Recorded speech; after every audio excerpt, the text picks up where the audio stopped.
de las culturas de México, sobre todo las culturas que florecieron en la época prehispánica, esas culturas o civilizaciones olvidadas, ocultas, que nos han aportado tanto para poder tener una forma de pensar, una manera de ser, costumbres, tradiciones, que en la actualidad nos protegen ante cualquier calamidad.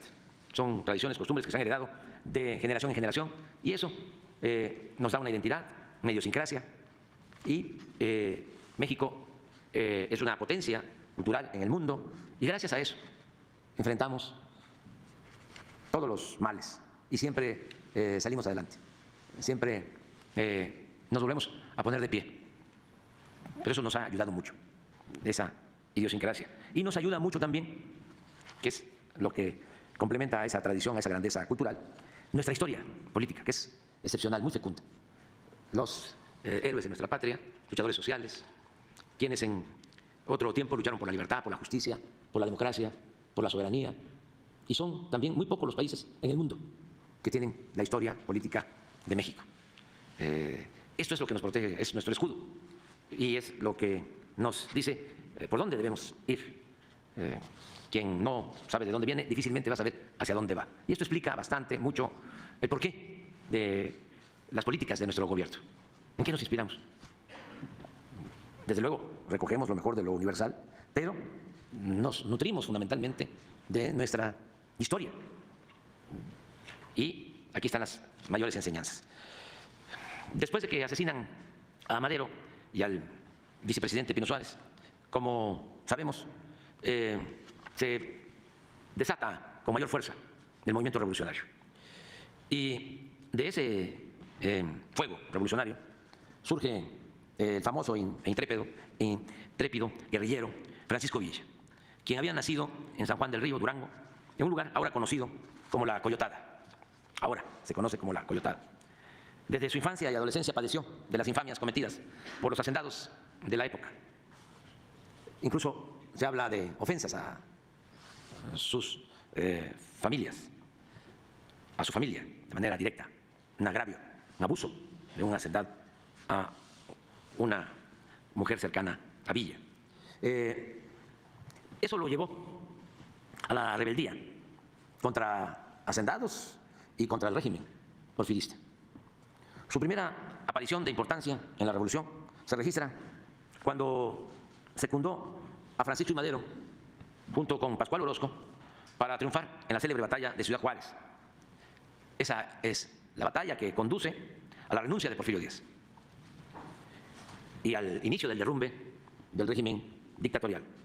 Más tarde, cuando Pascual Orozco traiciona al presidente Madero, ya estando en la presidencia Madero, Orozco se rebela. El presidente Madero enfrenta muchas rebeliones en su gobierno. Una de ellas es la de Orozco, y esto lo lleva al presidente Madero a enfrentar esa rebelión de Orozco en Chihuahua contra su gobierno.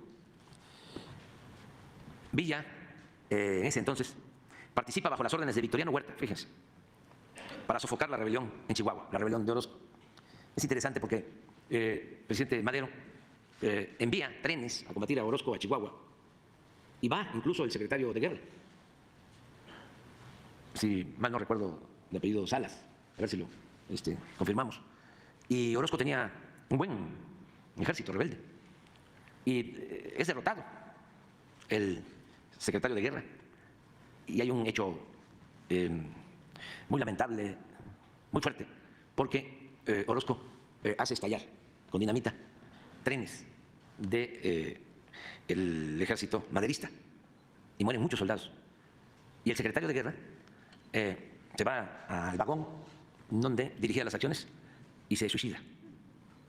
Entonces, ante esa situación, Madero recurre a Huerta. Esta es la historia. Y lo manda a Chihuahua. Y Huerta derrota militarmente a Orozco. Ahí empieza la fuerza de Huerta. Villa colabora con Huerta, enfrentando a Orozco. Y es entonces cuando surgen las diferencias de Pancho Villa con Victoriano Huerta. Desde entonces, Madero incluso había ascendido a general de división, a Huerta. Como resultado de esa rivalidad, el 4 de junio, Huerta acusa a Villa de insubordinación y notifica a Madero que ha ordenado su fusilamiento. Por fortuna, gracias a la intervención de Raúl Madero y del general Guillermo Rubio Navarrete, sí, no me equivoqué, general José González Salas, se dispuso que le enviara como prisionero a la Ciudad de México. O sea, le dijeron a Huerta, no lo fusiles, mándalo como prisionero a la Ciudad de México. Alfonso Taracena sostiene, ese gran historiador, que al día siguiente de la llegada de Villa a la capital del país, recibió en la cárcel de Tlatelolco la visita de Juan Sánchez Azcona, secretario particular del presidente Madero, quien lo llevó al castillo de Chapultepec para que se entrevistara con Madero.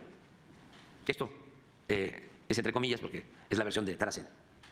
Meses más tarde, el 29 de diciembre de 1912, Villa escapa de esa prisión militar, dice Taracena, en un automóvil que lo conduce fuera de la ciudad.